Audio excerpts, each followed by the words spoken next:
Hey welcome back to my channel guys. तो guys आज के वीडियो में हम बात करने वाले हैं मेरी सुपर बाइक जो है GSX S1000 उसके बारे में। तो गाइज मुझे बहुत लोगों के कमेंट आते हैं कि आपने ये बाइक क्यों ली, या फिर ये तो बहुत ही यूनिक बाइक है, ये बहुत कम लोग लेते हैं इंडिया में, तो आपने ये बाइक कैसे ली। तो गाइज आज उसी के ऊपर मैं वीडियो बनाने वाला हूँ। आज मैं आपको ये बाइक के कुछ खूबियाँ या फिर कुछ एडवांटेजेस बताने वाला हूँ जो कि आपको दूसरे बाइक्स में नहीं मिलेंगे। तो गाइज चलिए स्टार्ट करते हैं। तो गाइज़ अगर सबसे पहले मैं बात करूँ तो गाइज़ ये जो बाइक है ये शो स्टॉपर मानी जाती है। ये बाइक आपको बहुत ही कम देखने को मिलेंगी रोड पर। तो गाइज़ जब भी ये बाइक लेके निकलता हूँ तो मुझे बहुत सारे लोग आकर पूछते कि ये कौन सा मॉडल है, ये कौन सी बाइक है, इसका कितना सीसी है, इसमें कितना पावर जनरेट होता है। तो गाइज़ ये डेफिनेटली एक as a show stopper use होती है। अगर आप राइड पर जाओगे तो आपको बहुत सारे लोग पूछेंगे कि ये बाइक कौन सी है, या फिर ये इसका पावर कितना है, इसका प्राइस कितना है, या फिर इसको कंपेरेटिवली बाकी की बाइक्स में पावर कितनी कम है। तो गाइस उसकी वजह से मैंने ये बाइक चूज़ की थी, बिकॉज ये बाइक आपको बहुत कम इंडिया में देखने को मिलेगी। अगर मैं पुणे की बात करूँ तो ये पुणे की फर्स्ट सुजुकी GSX S1000 है। इसके बाद में और एक सेम कलर में ली है किसी ने। तो गाइज अगर पूरे महाराष्ट्र की बात करूँ तो पूरे महाराष्ट्र में भी बहुत कम बाइक्स है सुजुकी GSX S1000। तो गाइज इसके लिए मैंने ये बाइक चूज़ की थी, बिकॉज ये बाइक बहुत यूनिक है, ये बहुत कम लोगों को पता है इस बाइक के बारे में।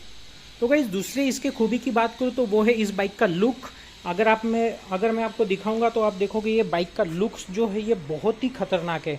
आप देखोगे बहुत ही एग्रेसिव लुक्स है इस बाइक के, ऐसा लगता है कि एक ड्रैगन खड़ा है। तो गाइस ये बाइक का जो लुक देखोगे आप, ये बहुत ही अलग लुक दिखता है। ये लुक में आपको या फिर इस प्राइस सेगमेंट में आपको इतना एग्रेसिव बाइक नहीं मिलेगी। डुकाटी की बाइक आपको मिलेगी, बट आपको तो पता ही है डुकाटी का प्राइस कितना ज़्यादा होता है। डुकाटी की अगर आप नेकेड बाइक लोगे तो वो आपको 20 लाख एंड अबव जाएगी। तो गाइज मेरा ये बाइक लेने के पीछे का दूसरा रीज़न था इसका लुक्स। ये बहुत ही ज़्यादा एग्रेसिव है, आप देखोगे ऐसा लगता है एक ड्रैगन खड़ा है लिटरली। तो गाइज अगर मैं तीसरे रीज़न की बात करूंगा या फिर तीसरे एडवांटेज की बात करूंगा तो वो है इसका बटरी स्मूथ K5 इंजन। तो गाइज आपको तो पता ही है कि जो जैपनीज़ मोटर्स होती है या फिर जो जैपनीज़ बाइक्स होती है, वो चाहे होंडा हो, कावासाकी हो या सुजुकी हो, वो अपने इंजन रिफाइनमेंट के लिए ज़्यादा फेमस होती है। कंपेरेटिवली आपको जो इटालियन बाइक्स होती है यानी कि डुकाटी या फिर आपकी जो बेनेली है, वो उसका इंजन रिफाइनमेंट इतना ज़्यादा नहीं होता है। तो गाइस इंजन की वजह से मैंने बाइक ली है। ऊपर से ये बाइक में जो सुजुकी का फेमस K5 इंजन है वो डाला गया है। ये K5 इंजन जो है ये बेसिकली जिक्सर 1000 जो है, जो कि ट्रैक बाइक है, उसका इंजन है, उसको थोड़ा सा टोन डाउन करके डाला है। तो गाइस जो जिक्सर 1000 जो है, जो ट्रैक बाइक की मैं बात कर रहा हूँ, उसमें आपको 202 PS की पावर मिलती है, जबकि ये जो GSX S1000 है इसमें आपको 58 PS की पावर मिलती है। गाइज आप सोचो 1000 सीसी में आपको 158 bhp की पावर मिल रही है, बहुत ही ज़्यादा है। इसके सेगमेंट की जो भी बाइक से दूसरी आप Z800 ले लो, Z900 ले लो, इवन Z1000 ले लो, उसमें आपको इतनी ज़्यादा पावर नहीं मिलेगी। साथ ही में अगर आप दूसरी नेकेड बाइक्स के बारे में बात करोगे तो उनमें भी आपको इतनी पावर नहीं मिलेगी। हाँ, अगर आप डुकाटी की बात करो तो डुकाटी में ज़्यादा मिलेगी। तो गाइस ये भी इसके पीछे का एक रीज़न था कि इसमें आपको भर भर के पावर मिलती है। इसका अगर मैं टॉर्क की बात करूँ तो टॉर्क भी इसमें 110 न्यूटन मीटर्स का टॉर्क है। तो गाइस ये तो नंबर की बात होगी, लेकिन जब भी आप बाइक रास्ते पर चलाओगे तो आपको बहुत ज़्यादा पावर फील होगी। मतलब उसे कहते हैं ना कि ये जो बाइक है ये बच्चों का खेल नहीं है। ये बाइक अगर गलत हाथों में आ गई या फिर छोटे बच्चों के हाथों में आ गई तो 110% वो एक्सीडेंट के चांसेस होते हैं। तो गाइस ये भी इसके पीछे का एक रीज़न था मेरे बाइक लेने के पीछे कि मुझे पावर थोड़ी सी ज़्यादा चाहिए थी, बिकॉज इसके पहले मैं डोमिनर 400 चलाता था और मेरे पास बुलेट भी है। तो मैं सोच रहा था एक बहुत ज़्यादा पावरफुल बाइक ले लूँ। ऊपर से ये इनलाइन 4 है तो इसमें ना के बराबर वाइब्रेशंस है, आपको पता ही नहीं चलता है कि आपकी जो बाइक है वो चल रही है या फिर आपने बंद करके रखी है। अगर आपने प्रॉपर हेलमेट या फिर हैंड ग्लोव्स पहने हैं तो आपको फील ही नहीं होगा कि बाइक चालू है या बंद है। तो कि ये भी इसके पीछे का एक रीज़न था। जैसे कि मैंने बोला कि ये बाइक का इंजन जो है वो बहुत ज़्यादा रिफाइंड है, साथ ही में वाइब्रेशन जो है वो ना के बराबर है। तो गाइस उसके बाद का अगर मैं रीज़न बोलूँ तो वो है इस बाइक की पावर डिलीवरी। जैसे कि मैंने इसके पहले वाले पॉइंट में बताया, ये जो बाइक है ये 158 bhp की पावर जनरेट करती है, जो कि आपको मिलती है 110 न्यूटन मीटर टॉर्क के साथ में। तो गाइस ये बहुत ज़्यादा पावर हो गई है। अगर मैं सुपर स्पोर्ट्स की बात करूँ तो चलो वो 200 bhp की पावर प्रोड्यूस करते हैं, बट 1000 सीसी की नेकेड बाइक आप मुझे दिखा दो जो 158 न्यूटन मीटर्स की bhp की पावर जनरेट करती है। तो गाइस ये भी इसके पीछे का एक रीज़न था। ये बाइक आपको बहुत ज़्यादा पावर देगी। अगर आप में स्किल्स है तो आप ये बाइक से कुछ भी कर सकते हो। आपने देखा होगा जो स्टंटमैन होते हैं वो या तो ZX6R यूज़ करते हैं या फिर GSX S1000 यूज़ करते हैं, बिकॉज इनका जो पावर डिलीवरी है, इनका जो टॉर्क है, ये बहुत ज़्यादा होता है। उसकी वजह से गाइज ये जो बाइक्स है ये बहुत ज़्यादा फास्ट है। मेरे जो Z900 वाले जो दोस्त है, उन्होंने बाइक चला के देखी तो वो सरप्राइज हो गए। वो बोले इतनी ज़्यादा पावर उन्होंने अब तक कभी नहीं देखी थी नेकेड बाइक में, बिकॉज Z900 की जो पावर है वो 124 या 125 bhp की है। इसमें 30 bhp ज़्यादा है उससे, और जो टॉर्क है वो बहुत ही ज़्यादा है। तो गाइज ये बहुत ज़्यादा पावर आपको फील होती है जब भी आप ये बाइक चलाते हो। गाइज अगर उसके बाद की बात करूँ तो वो है रॉ पावर। ये बाइक में आपको ना के बराबर इलेक्ट्रॉनिक्स मिलते हैं। इसमें ना कोई राइडिंग मोड है ना कुछ है।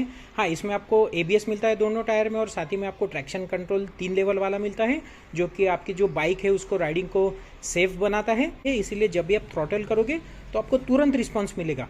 अगर आप राइडिंग मोड से या फिर कुछ सेट करते हो तो उसमें कैसा होता है कि according to the riding mode वो पावर जो है वो आउटपुट आपको मिलता है। बट जैसे कि मैंने बोला, इसमें आपको रॉ पावर मिलती है, तो जब भी आप एक्सीलरेट करोगे तो आपकी बाइक सडनली एकदम आगे चली जाएगी। तो गाइज ये भी एक रीज़न था ये बाइक को खरीदने के पीछे का। गाइज उसके बाद के पॉइंट की अगर बात करूँ तो वो है इसका एग्जॉस्ट नोट।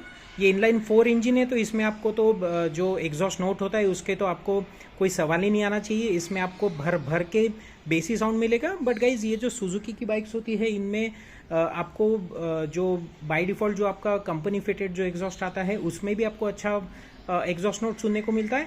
मैंने तो इसमें डीकैट करवा लिया है। यहाँ पर एक कैटेलिटिक कन्वर्टर होता है, वो मैंने निकाल लिया है। तो गाइज उसकी वजह से ये फ्री फ्लो एग्जॉस्ट बन गया है। बट फिर भी अगर इसमें मैं ये जो मफलर जो होता है, ये जो एग्जॉस्ट का जो आउटर पार्ट होता है, अगर मैं चेंज करूँ तो इसका जो साउंड है वो बहुत ज़्यादा लाउड हो जाएगा। तो गाइज ये भी इसके पीछे का एक रीज़न था, बिकॉज जब भी आप सुपर बाइक लेते हो तो सबसे पहला आपका डिमांड होती है इसमें अच्छा साउंड होना चाहिए, उसका एग्जॉस्ट नोट अच्छा होना चाहिए। तो गाइज ये भी इसके पीछे का एक रीज़न था, बिकॉज मुझे ऑब्वियसली अगर पैसा डाल दो तो मुझे थोड़ा सा आवाज़ करने वाली बाइक चाहिए थी, बिकॉज आपको फील भी आता है बाइक चलाते टाइम कि आप एक पावरफुल बाइक चला रहे हो। तो गाइज इसके लिए मैंने ये सुजुकी GSX S1000 लिया था। तो गाइज इसके बाद का अगर मैं रीज़न बताऊँ तो वो है इस बाइक का heat management technology. Guys 1000 cc का इंजन है तो ये 110% गर्म होगा, और ऊपर से नेकेड बाइक है तो आपके पैरों को ये 100% गर्म फील कराएगा। बट गाइज सुजुकी ने इसमें बहुत बढ़िया हीट मैनेजमेंट सिस्टम डाला है, जिसकी वजह से ये ओवर हीट नहीं होती है। हाँ, इसमें कंडीशन है, आपने ये बाइक चप्पल पर या फिर शॉर्ट्स पहनकर नहीं चलाना चाहिए, बिकॉज उससे 100% आपके पैरों को गर्मी लगेगी। बट अगर आप प्रॉपर जीन्स या नॉर्मल ट्राउज़र पहन के चला रहे हो, साथ ही में आप शूज़ पहन के चला रहे हो, तो ये बाइक आपको सिटी में भी अच्छे से राइड दे सकती है। तो गाइज ये भी इसके पीछे का रीज़न था, बिकॉज ये जो बिग बाइक्स होती है इनका इंजन बहुत ज़्यादा गर्म हो जाता है। आप ZX10R या फिर बड़ी बाइक्स देखोगे सुपर स्पोर्ट्स, तो उनका जो इंजन है वो सिटी में राइड करने के लायक ही नहीं होता है। बट ये बाइक में आप आराम से सिटी में चक्कर मार के आ सकते हो, अपने काम करके आ सकते हो। गाइज पर्सनली मैं सुपर स्पोर्ट्स बाइक का फ़ैन नहीं हूँ, मुझे फेयरिंग वाली बाइक्स ज़्यादा पसंद नहीं आती है। साथ ही में उनका जो पोस्चर होता है, सिटिंग पोस्चर, वो बहुत ज़्यादा एग्रेसिव होता है। बट ये जो बाइक है ये मुझे वो सब चीज़ें देती है जो सुपर स्पोर्ट्स बाइक देती है। ये पावर अच्छा देती है, ये माइलेज अच्छा देती है, साथ ही में इसका रोड प्रेजेंस बहुत अच्छा है। आपको बार बार लोग आकर पूछेंगे कि ये कौन सी बाइक है। तो गाइस जैसे कि लोग कहते हैं ना कि सचिन तेंदुलकर की बैट खरीद कर कोई तेंदुलकर नहीं बन जाता है, उसी वे में है। आप कोई भी बाइक खरीदो, आपकी स्किल्स पर डिपेंड करता है कि आप बाइक कैसी चलाते हो। आप ZX10R लो या फिर आप कोई सुपर स्पोर्ट्स बाइक लो या फिर आप नेकेड बाइक लो, आफ्टर ऑल आपका जो राइडिंग स्किल्स होते हैं वो काम आते हैं। गाइस ये थे कुछ रीजंस मेरे GSX S1000 लेने के पीछे के। आई होप आपको भी ये बाइक यूनिक लग रही होगी। आपने ज़्यादा ये बाइक देखी नहीं होगी वीडियोस में, या फिर बाहर भी आपने पोस्टर्स नहीं देखे होगी इस बाइक के। तो आई होप गाइस मेरा वीडियो आपको पसंद आया होगा। Please like and subscribe my channel. मैं आपके लिए नए नए वीडियोज़ लाते रहूँगा। Thank you.